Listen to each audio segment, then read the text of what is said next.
Hey there, it's Jordan. I'm delighted to be joined by Nakai. We are here for a continuation of our economic Hunger Games series because in Biden's booming economy, quote unquote, booming economy, a lot of other folks, most folks, I would say, are actually falling.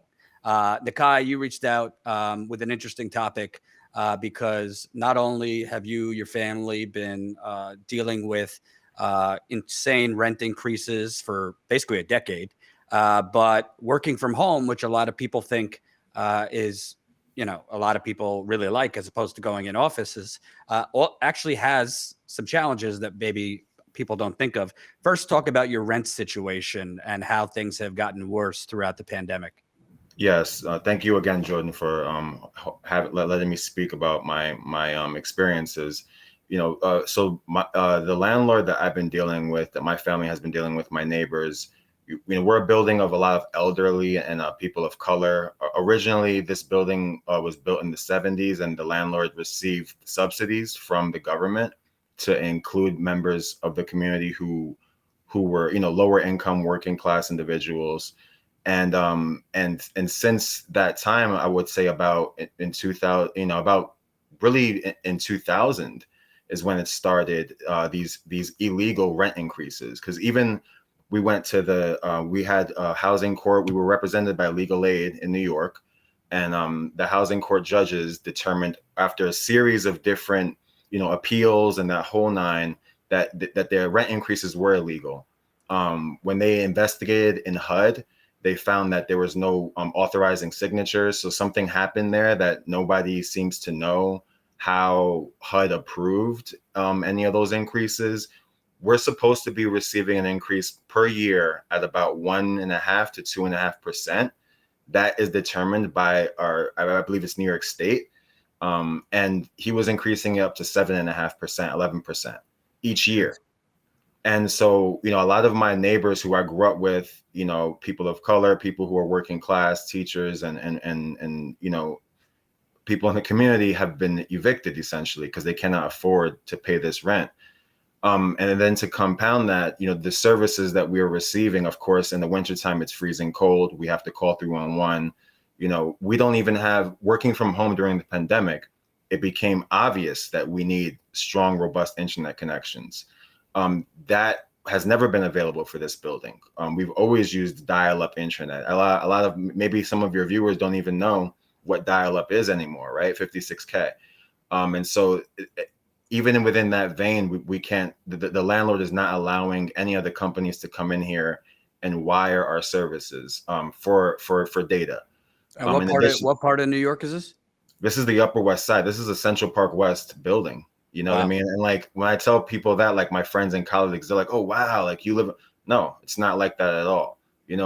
On our first floor we have a Montessori school, which is a private school. It's preschool. It's a great philosophy when it comes to educating our young children. But you can see the dichotomy, the difference of for example, the tuition for these young kids at the school is something like thousands and thousands of dollars, and it's owned by our landlord. Our landlord owns that school, and then when you go upstairs, they have us living like in a slum, so whether it's rodent infestations, his 311 complaint list is very long. When we speak to officials like our local FDNY commissioner, for example, they know him by name because of all the violations that this building has. Mm-hmm. And so, moving forward, we're now in a situation where there's so much evidence against his negligence as a landlord. I don't even think that we don't even have any new tenants coming in. We have a building of about six floors, units from A to U. And I think there's 20 units being used right now because, and so I don't know whether or not he's allowed to use them, or we haven't signed a lease in over 5 years because the judge determined that the prior leases needed to be voided, because again, the 7% increase each year. And so on top of that, So You those know, increases weren't actually implemented because a judge stopped it? they were implemented at first. Yeah, they were Okay. implemented. And, we didn't really, we don't know how the landlord tenant court works. A lot of us, we're either students or, like I said, elderly retired folks. Like my mom is retired. My neighbors are retired. So, they don't know how to, advocate for themselves a lot of the time. And so he took advantage of that. Mhm. There's even an instance I remember in my childhood of him coming to my apartment, and I was a child, asking for my mom to sign a document that she didn't understand. She's an English second language learner. You know what I mean? And so my father wasn't there at the time, and he literally put his foot in the door. This is in the paper from like a couple years back that this got exposed in our local paper. He put his foot in the door and wouldn't allow my mom to close the door, like Wow. forcefully. And so these are the kind of tactics that he uses.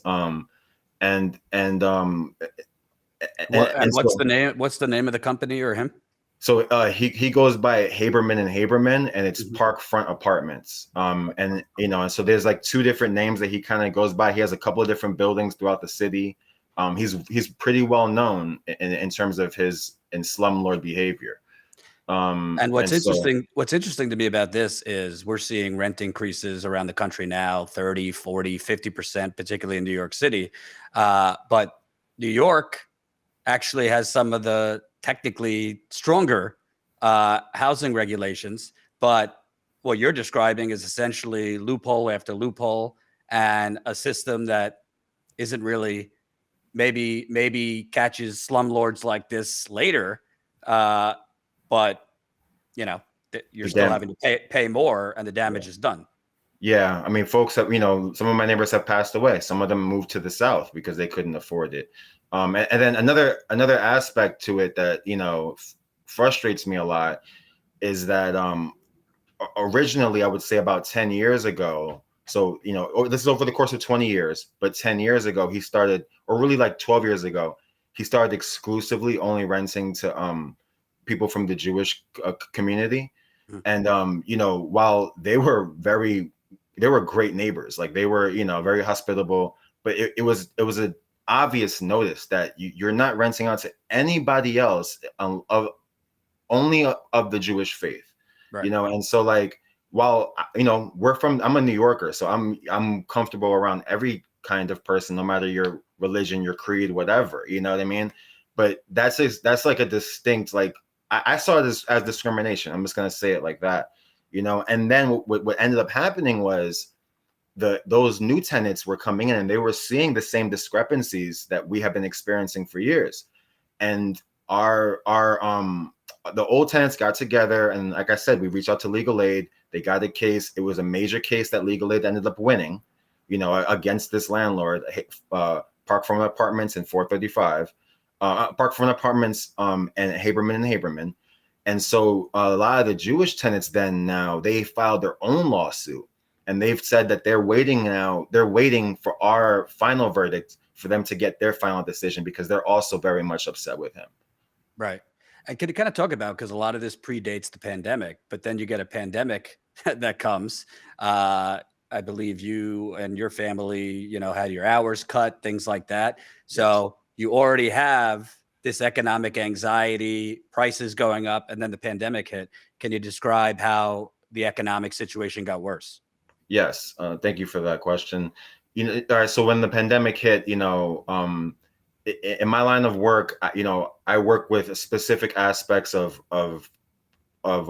addressing concerns from members of the public dealing with police issues, police encounters. When the pandemic hit, we were receiving calls about people who didn't have a place to get a meal, people who didn't have a place to have to send their children, right? And people who didn't have housing, right? People, so all these fundamental horrible scenarios that people were suffering from. Predominantly, I work in the Bronx, and so that's one of the hardest hit areas when it comes to any catastrophe, right? Any economic situation, the Bronx is going to be hit hard. And so on a psychological level, for me personally, that took that took a huge toll on me. And I felt responsibility to be there for the people, but then at the same time, I was quite frankly, like psychologically, like dwindling away. And I didn't see any services, like we had a couple of like Zoom discussions, but there was not a robust effort to put out to us, you know, who are on the front line, quite frankly. You know, I include myself with the Amazon workers. I include myself with the medical health workers, although I pay more homage to them because, you know, they're more on the street. I was working from home, but I am receiving the trauma that, you know, our people, our community members are receiving as well.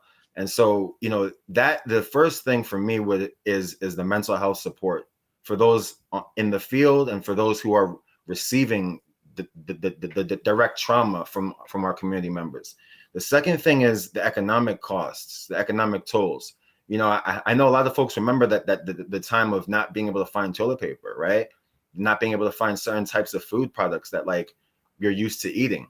And so on top of working my 9 to 5, right? I had to, and my mom, like, again, is elderly and stuff. So she's not gonna go out into the world when it's a pandemic. We don't even understand what's happening, right? That first year. So it was juggling the fact that you have to perform and produce, the fact that you have to be strong enough to effectively help people who are in dire need, maintain your psychological, you know, will, and then also go out there, wait on food lines, pay for extra items that you normally don't have to pay for. So like I say, my data connection at home, we don't have high-speed internet. I had to reach out to a private company to get some kind of ridiculously expensive hotspot that I'm literally in debt for thousands of dollars right now. That you know what I'm saying? that your employer won't help That you pay my for. employer won't cover. You know what I mean? Mm. And then I'm not sure if this happened under Trump or whatnot, but I'm sorry to interrupt, but that's very interesting because I mean, you live on the Upper West Side. Sections of the Upper West Side are some of the wealthiest people in the world, but your internet connection sucks. yeah. Wow. And like right now I'm using a virtual a hotspot box that's like ridiculously expensive. And you know, and it's just a matter of I didn't have a choice. It was either that or nothing. Like the library wasn't even open for me to go and work, right? I couldn't even go to my CUNY campus and work out the computer lab. Everything was shut down. And so, you know, and then on top of that, you know, you have the electricity costs. Like I don't know. I don't want to compare myself to, you know, others, but for me, for my experiences, like that, a couple of $100 every month means a lot. Yeah. Right. And so like, I don't have it to the point where I can just forego, you know, a savings that I have $1,000 or $2,000 in and let that hold me over. It doesn't work like that, you know, from my experience in my life. And so I'm literally in debt now because of what we went through. And Can I also ask you're a young guy, so do you also on top of that have student loan debt? Yeah. And, you know, so I have student loan debt so I just filed my taxes, right? And so I was expecting like at least something back, right? And because of like I guess my debt wasn't with specifically the federal government, it's a private entity. They still were able to take a chunk out of my money, out of my income tax money, right? And then on another level, I had worked as a food handler. Maybe I want to say 15 years ago, I was working as a food handler, and I failed to pay some taxes, and I admit that, you know what I mean, and because I didn't know what I was doing, to be honest, it wasn't like a blatant, you know, thing, but they literally sought out the little bit of dollars I was gonna receive, and they took that too, and like it's so like infuriating to see the inequity when it comes to accountability, right? Like, so if as a regular person trying to do, you know, my best as a citizen, as a civilian for my community, you know, citizen or not, doesn't matter, but just try and do my best, you're going to target somebody from like me for a couple of $100 versus these big companies, big corporations, you know, you already know the top 1% who are having all these tax havens, and you know, like they know how to properly address that issue, and I feel from my perspective that they're unwilling. Right. And you know, it's telling because a lot of people work from home has a lot of good aspects, but this shows that even working from home, the data you have to pay for, higher electricity costs, I assume office supplies are now on you. When you're living paycheck to paycheck and have student loan debt that's not on pause because it's not Right. through the federal government, how do you cover that? And then you add on increase in food prices and all the other expenses. Yeah. Yeah. So like at this point, my only saving grace in my mind, the thing that I have to give myself is doing some studying and trying to see a future that I don't have to depend on like the structure as much, because as we see these last few years, a lot of folks have switched jobs. A lot of folks have, become entrepreneurs.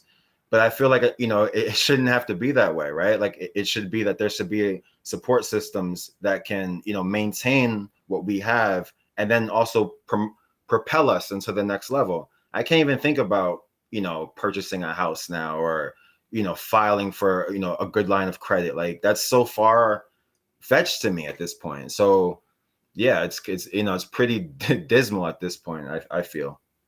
And what is your response when you hear President Biden, Democrats go out there, talk about the historic economic recovery?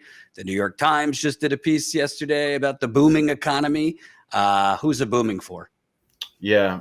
Like with all due respect, I would say you need to come down to some of these neighborhoods that get out of the office and come to the neighborhoods. Come see the kinds of jobs that are being offered nowadays. These aren't office work jobs. These aren't jobs that have a stepping stone to the future. These are service working type jobs. I myself even thought about applying for Amazon and working nights. I am looking for a second job right now, and them toting this bipartisan bill of infrastructure, for example, to me, I keep up with a lot of media stuff, but folks that my peers, for them, all they see is Biden is this administration is making me pay back money that I wasn't having to pay back in the prior administration. This administration is making me go back to the normal that we had before, which was not not good for me.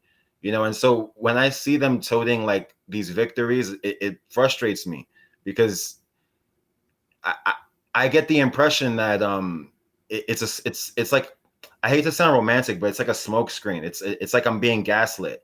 It's like as if at the end of the day, both leaderships from either party are not friends. They call themselves colleagues, and I understand that aspect out of respect for one another.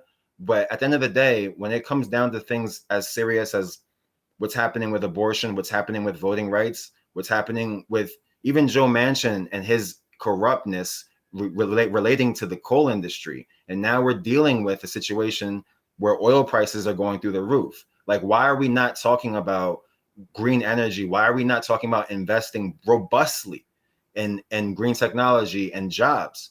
You know what I'm saying? That's something that maybe I'll be interested into. Maybe I can get involved, but no. Because in America, it's legal for the owner of a coal business to serve as the chairman of the Senate Energy Committee. Yeah, right. Exactly. And so like, I always find trouble, and I do my little Twitter battles. Like, I don't side with Democrat or Republican. I need actions. I need to see where your policy is actually going to take me, and take people like myself, and the next generation. And so like like, for example, when they did the Juneteenth national holiday for Juneteenth, and Nancy Pelosi came out, and Chuck Schumer came out with all the African garb and all that, and they kneeled on one knee. That was an insult, because at the end of the day, we don't need gestures.